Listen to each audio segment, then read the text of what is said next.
है बिखेर देती वसुंधरा मोती सबके सोने पर, रवि बटोर लेता है उसको सदा सवेरा होने पर। पंचवटी खंड काव्य जो मैथिली शरण गुप्त जी का बचा हुआ अंश है कक्षा 9 के विद्यार्थियों के लिए, आज हम लोग उसका अध्ययन करेंगे कि किस प्रकार से पंचवटी की सुंदरता और लक्ष्मण जी के मन में आने वाले विचार भाव, इसका बड़ा ही सुंदर सुरम्य मनमोहक वर्णन किया है। और चलिए इस बचे हुए अंश का भी हम लोग आज अध्ययन कर लेते हैं। है बिखेर देती वसुंधरा मोती सबके सोने पर, रवि बटोर लेता है उसको सदा सवेरा होने पर। और विराम दायिनी अपनी संध्या को दे जाता है, शून्य श्याम तनु जिससे उसका नया रूप झलकाता है। प्यारे बच्चों, इसका संकेत डालेंगे आप लोग और फिर उसके बाद संदर्भ वही पहले वाले में जो रहा है कि प्रस्तुत पद्यांश या प्रस्तुत पंक्तियां हमारी पाठ्यपुस्तक हिंदी के काव्य खंड में संकलित पंचवटी नामक शीर्षक से ली गई हैं। पंक्तियां हैं तो ली गई हैं, पद्यांश है तो लिया गया है, जिसके रचयिता राष्ट्रकवि मैथिली शरण गुप्त जी हैं। ठीक प्यारे बच्चों, अब इसकी व्याख्या देख लेते हैं हम लोग कि अच्छा प्रसंग मूल भाव क्या है, इसमें बात कही क्या जा रही है, जो मूल बात है उसी को प्रसंग कहते हैं। तो मूल भाव इसमें क्या है कि प्रस्तुत पद्यांश में लक्ष्मण के विचार के माध्यम से पंचवटी की प्राकृतिक सौंदर्य का वर्णन है। ठीक, इसमें पंचवटी के प्राकृतिक सौंदर्य का वर्णन है। और व्याख्या देखते हैं हम लोग। कठिन शब्दों का अर्थ जान लेते हैं कि है बिखेर देती, बिखेर देने का मतलब फैला देना चारों तरफ। वसुंधरा मतलब पृथ्वी, मोती किसको बताया जा रहा है, ओस के कणों को। सबके सोने पर यानी रात्रिकालीन में रवि यानी सूर्य बटोर लेता है उन मोतियों को सदा सवेरा होने पर। विराम दायिनी, विराम देने वाली कौन, संध्या, उसकी पत्नी, किसकी, सूर्य की, को दे जाता है। शून्य श्याम, संध्या संज्ञा भी मिलता है कई जगह नाम। तो शून्य श्याम तनु, शून्य श्याम तनु यानी शून्य का अर्थ क्या होता है, आकाश। श्याम तनु या श्यामला तनु का अर्थ है तन, किसका, संध्या का, उस जिससे उसका नया रूप झलकाता है, यानी वो तारे फिर आकाश में दिखाई देने लगते हैं। कि व्याख्या क्या हो जाएगी इसकी कि कवि मैथिली शरण गुप्त जी कहते हैं कि पंचवटी की छाया में बनी हुई कुटिया के सामने स्वच्छ शिला पर रात्रिकालीन में बैठे हुए लक्ष्मण विचार कर रहे हैं कि पृथ्वी यानी वसुंधरा सबके सो जाने पर यानी रात्रिकालीन में ओस रूपी मोती के कणों को या ओस रूपी मोती के कणों को चारों तरफ बिखेर देती है। और सुबह होते ही हमेशा प्रतिदिन सूर्य उन मोतियों को बटोर लेता है, यानी वसुंधरा रात को उन ओस रूपी मोती के कणों को चारों तरफ बिखेर देती है और प्रतिदिन सवेरे होने पर रवि उन मोतियों के कणों को, ओस के कणों को बटोर लेता है, ओस रूपी मोती के कणों को बटोर लेता है। और दिन भर चलते हुए थकने पर उसे विराम देने वाली, उसे आराम देने वाली उसकी अर्धांगिनी, उसकी पत्नी संध्या को उपहार स्वरूप, भेंट स्वरूप में दे जाता है। यानी जब अपनी संध्या से मिलता है सूर्य तो उसको इन मोतियों को भेंट स्वरूप दे देता है, उपहार स्वरूप दे जाता है। और संध्या यानी रात्रि होने पर आकाश मंडल में चारों तरफ टिमटिमाते हुए तारे ऐसे लगते हैं जैसे संध्या ने अपने श्यामल शरीर को उन मोती रूपी ओस के कण रूपी मोतियों से सजा लिया है। यानी जो उपहार सूर्य ने संध्या को दिया था, वो संध्या ने क्या किया, उससे पूरा अपना सौंदर्य कर लिया, सजा लिया अपने आप को। शून्य यानी कि आकाश, जिससे रात्रि में देखेंगे कि आकाश में तारे टिमटिमाते रहते हैं। तो कवि क्या कह रहे हैं, लक्ष्मण के विचार के रूप के माध्यम से कि वह मोती के कण, ओस रूपी मोती के कण तारे बनकर टिमटिमाने लगते हैं, जिससे संध्या का नया रूप, नया सौंदर्य झलकता है। ठीक, अब इसका काव्यगत सौंदर्य, कि काव्यगत सौंदर्य में भाषा क्या है, वही भाषा पहले वाला कि साहित्यिक खड़ी बोली, खड़ी बोली लिख लेंगे आप लोग तो चलेगा। फिर उसके बाद रस, छंद, छंद क्या है? छंद वही ताटंग छंद जो बताए हैं। और रस श्रृंगार रस है कि यहाँ पर रवि उनको बटोर रहा है, फिर अपनी संध्या को उपहार रूप में दे रहा है अपनी पत्नी को, तो यहाँ पर श्रृंगार की झलक है। और अलंकार क्या है इसमें? शून्य श्याम, यहाँ पर सवर्ण की आवृत्ति यहाँ पर दिख रही है, ठीक है। फिर सदा सवेरा होने पर सवर्ण की आवृत्ति यहाँ पर भी दिख रही है, तो क्या हो गया? अनुप्रास अलंकार हो गया। और मानवीकरण अलंकार कि सूर्य अपनी पत्नी को उपहार दे रहा है, संध्या को दे रहा है, तो एक तरह से उपहार लेना देना अपनी पति पत्नी वाली बात, तो मानवीकरण अलंकार, ठीक। और जो है कि अगला देखते हैं हम लोग कि क्या है कि सरल तरल जिन तुहिन कणों से हस्ती हर्षित होती है, अति आत्मिया प्रकृति हमारे साथ उन्हीं से रोती है, अनजानी भूलों पर भी वह अदय दंड तो देती है, पर बूढ़ों को भी बच्चों सा सदैव भाव से सेती है। क्या बात है कि बूढ़ों को बच्चों के समान सदैव भाव से, यानी दया से युक्त जो भाव है उससे उसकी सेवा करती है, ठीक। लक्ष्मण विचार कर रहे हैं, संकेत डाल देंगे और संदर्भ वही पूर्वक प्रसंग की मूल भाव इसमें क्या है कि प्रस्तुत पंक्तियों में लक्ष्मण विचार कर रहे हैं कि प्रकृति कितने कठोर और कोमल भाव से युक्त है। व्याख्या क्या हो जाएगी प्यारे बच्चों?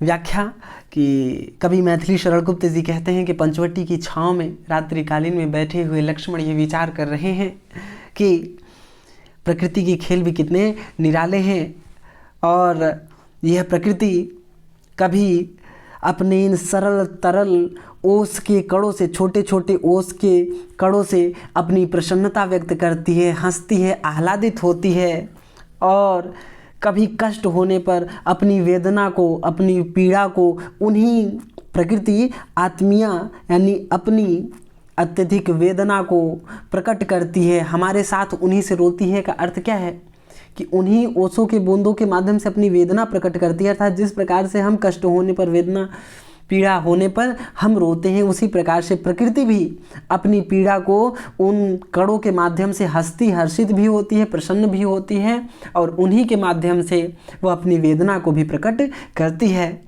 और क्या कह रहे हैं कि कभी जाने अनजाने किए हुए अपराधों भूलों पर वह अदय, अदय का अर्थ क्या है? दया से रहित, जिसमें दया ना हो, अदय जिसमें दया ना हो, यानी कठोर दंड देती है कि कभी हमसे जाने अनजाने में हुए अपराधों भूलों पर वह कठोर दंड देती है, और कभी कभी दया से युक्त भाव रखते हुए, यानी सदैव भाव से माता के समान बूढ़ों की भी बच्चों के समान सेवा करती है, सेती है, उनका पालन पोषण करती है, कि जाने अनजाने अपराधों पर, भूलों पर कठोर दंड भी देती है, लेकिन कभी दया से युक्त होकर, दयालु बनकर, दया भाव से बूढ़ों की क्या, बच्चों के समान सेवा करती है, ठीक। अब काव्यगत सौंदर्य आप लोग डाल देंगे, ये क्या हो जाएगा? यहाँ पर बच्चों सा उपमा अलंकार यहाँ दिख रहा है, हस्ती हर्षित होती है, ह वर्ण की आवृत्ति यहाँ पर दिख रही है, और फिर उसके बाद अति आत्मीया अवर्ण की आवृत्ति यहाँ पर दिख रही है, ठीक है। और सरल तरल लवर्ण की आवृत्ति यहाँ, जिन तुहिन नवर्ण की आवृत्ति यहाँ, अनुप्रास अलंकार, ठीक। कहाँ कहाँ अनुप्रास दिख रहा है? सरल तरल, जिन तुहिन, नवर्ण की आवृत्ति यहाँ, लवर्ण की आवृत्ति यहाँ, हवर्ण की आवृत्ति यहाँ, और तवर्ण की भी आवृत्ति यहाँ, ठीक है।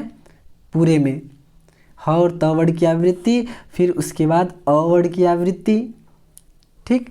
और यहाँ पर क्या है? उपमा अलंकार, ठीक। और सब वही रहेगा। क्या इसमें जो है कि रस बदल जाएगा आपका कि शांत और वात्सल्य हो जाएगा, ठीक है, शांत और वात्सल्य, ठीक है प्यारे बच्चों। अगला देखते हैं हम लोग। 13 वर्ष व्यतीत हो चुके, पर है मानो कल की बात, वन को आते देख हमें जब आर्त अचेत हुए थे तात, अब वह समय निकट ही है जब अवधि पूर्ण होगी वन की, किंतु प्राप्त होगी इस जन को इससे बढ़कर किस धन की। क्या बात है, विचार कर रहे हैं कि लक्ष्मण इससे बढ़कर किस धन की प्राप्ति होगी। यानी जो वनवास समय में उन्होंने श्री राम और माता सीता की सेवा की, अपने भैया और भाभी माँ स्वरूप, तो वही सोच रहे हैं कि इससे बढ़कर धन क्या मिलेगा मुझे। बच्चों संकेत डाल लेंगे और संदर्भ वही पूर्ववत प्रसंग कि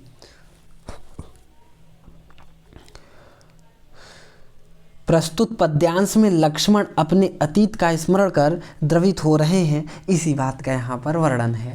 व्याख्या देखते हैं कि मैथिली शरण गुप्त जी कह रहे हैं कि लक्ष्मण विचार कर रहे हैं कि 13 वर्ष व्यतीत हो गए, कि वनवास को 13 वर्ष बीत चुके हैं और ऐसा लग रहा है, ऐसा प्रतीत हो रहा है मानो कल की बात है जब हम लोग वन आ रहे थे, तो हम लोगों को वन आते हुए देखकर दुखी होकर, अत्यधिक दुखी होकर पिताजी अचेत हो गए थे, बेहोश हो गए थे। तात का अर्थ क्या है? पिताजी। अर्थ का अर्थ है दुखी, कि हम लोगों को वन आते हुए देखकर पिताजी अत्यधिक दुख के कारण बेहोश हो गए थे। और अब वह समय निकट ही है जब अवधि पूर्ण होगी वन की। अब वह समय जल्द ही आने वाला है जब वनवास की अवधि पूर्ण हो जाएगी, समाप्त हो जाएगी और हम लोग फिर राजमहल को लौटेंगे। किंतु एक विचार है कि इस वनवास के दिनों में जो हमें भैया भाभी की सेवा करने का जो अवसर प्राप्त हुआ है, जो हमें भ्रातृ सेवा रूपी जो धन प्राप्त हुआ है, क्या इससे बढ़कर कोई धन इस जन को यानी मुझे प्राप्त हो सकता है? लक्ष्मण ये विचार कर रहे हैं कि वनवास के दिनों में यह जो इन लोगों की सेवा करने का मुझे जो आनंद, सुख और भ्रातृ सेवा रूपी जो धन प्राप्त हुआ, क्या इससे बढ़कर कोई धन और प्राप्त हो सकता है?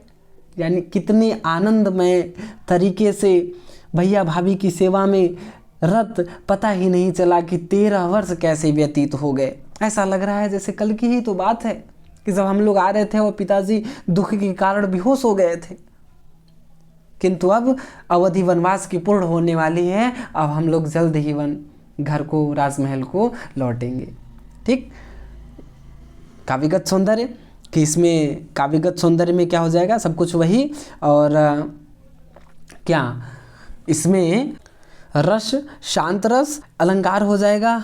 मनु मानो, जनु जानो, जनहु मनहु, ये सब उत्प्रेक्षा अलंकार के वाचक शब्द। तो मानो ऐसा प्रतीत हो रहा है, ऐसा लग रहा है जैसे कल की बात है, तो यहाँ पर संभावना व्यक्त कर दी गई, उत्प्रेक्षा अलंकार। और फिर उसके बाद इसमें जैसे कि हमने यहाँ पर बताया रूपक अलंकार कि भ्रातृ सेवा रूपी धन प्राप्त हुआ है, तो क्या होगा, तो इसके लिए रूपक अलंकार यहाँ पर हो गया। फिर उसके बाद और कुछ अनुप्रास कहाँ खोजेंगे आप? अनुप्रास मिल सकता है कहीं? अंत्य अनुप्रास, मानो कल की बात हुए थे तात, होगी वन की किस धन की। ठीक है, अंत्य अनुप्रास यहाँ पर दिख रहा है प्यारे बच्चों। और अब अगला देखते हैं हम लोग। और आर्य को राज्य भार तो वे प्रजार्थ ही धारेंगे, व्यस्त रहेंगे हम सबको भी मानो विवश विसारेंगे। कर विचार लोकोपकार का हमें न इससे होगा शोक, पर अपना हित आप नहीं क्या कर सकता है यह नरलोक। लक्ष्मण विचार कर रहे हैं, ठीक, कि मैथिली शरण गुप्त जी कह रहे हैं कि अच्छा, इसका संकेत डालेंगे। प्रसंग क्या हो जाएगा कि प्रस्तुत पद्यांश में इस बात का वर्णन है कि लक्ष्मण विचार कर रहे हैं कि अयोध्या वापस लौटने पर भैया राजपाट में कितने व्यस्त हो जाएंगे।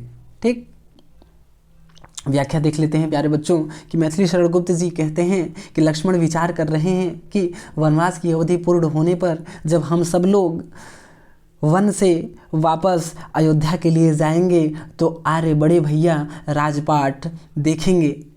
आर्य बड़े भैया श्री राम, भैया राजपाठ देखेंगे, भले ही उनकी इच्छा ना हो, लेकिन प्रजार्थ, प्रजा के अर्थ यानी हेतु कारण, प्रजा के हित के लिए वे उन्हें राजपाठ देखना पड़ेगा।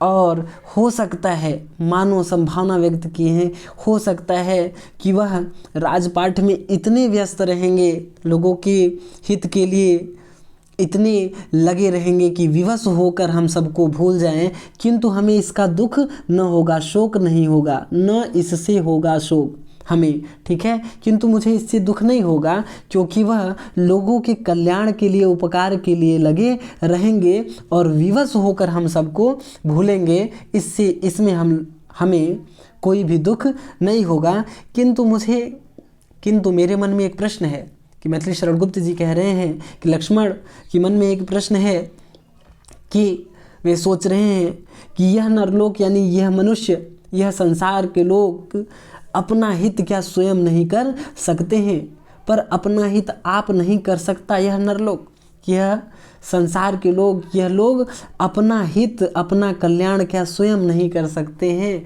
क्या इन्हें राजा आवश्यक है? ऐसा नहीं हो सकता कि अपना हित करें और लोगों का भी सहयोग करें। ठीक प्यारे बच्चों, अब आप लोग इसका काव्यगत सौंदर्य कर लेंगे कि काव्यगत सौंदर्य में क्या हो गया, मानो वाली बात है तो यहाँ पर उत्प्रेक्षा अलंकार हो गया, ठीक। और कर विचार लोकोपकार रवड़ की आवृत्ति यहाँ पर भी दिख रही है, ठीक है। तो अनुप्रास अलंकार, ठीक है प्यारे बच्चों। और कहीं भी कुछ भी रह गया होगा, रस इसमें शांत है, ठीक। कहीं भी कुछ भी बचा होगा, रह गया होगा, मन में प्रश्न आएगा, चाहे जब भी आप देख रहे हैं, ठीक, आप प्रश्न पूछ सकते हैं। असंतुष्ट भी कहीं पर भी होंगे किसी शब्द से, वाक्य से, विचार से, तो आप मुझे कमेंट के माध्यम से व्यक्त कर सकते हैं, पूछ सकते हैं, ठीक है। बहुत बहुत धन्यवाद।